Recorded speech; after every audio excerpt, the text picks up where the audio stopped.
kunwari lang yan.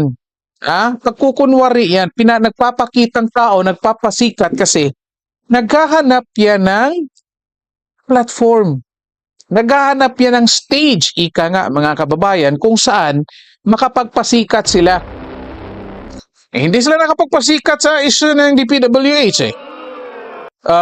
Naiwan sila doon. Sinong nagbulgar ng issue ng DPWH at sa budget sa Kongreso? Si VP Sara, di ba? Tapos, kinalaban nila si VP Sara. So, lalong masisira ka. Kasi, kung sino yung nagbulgar sa korupsyon, kinalaban nila. O ngayon, di nasira sila, naghahanap sila ngayon ng stage para makapagpasikat, mga kababayan. Kaya nga, nililito tayo. Tingnan ninyo. Tumulong itong liberal na ito, itong grupo na ito, para kalimutan natin ang issue dito sa flood control, mga kababayan. Instead na tumulong,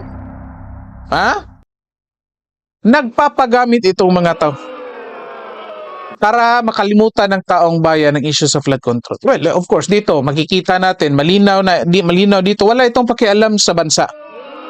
Ang iniisip lang nila dito, mga kababayan, bago natin tapusin ito, malinaw na gusto lang nilang makabalik sa pwesto para yung mga sumusuporta sa kanila, yung mga nagbibigay pondo sa kanila, kikita ulit at kukuha ulit ng mga kontrata sa gobyerno.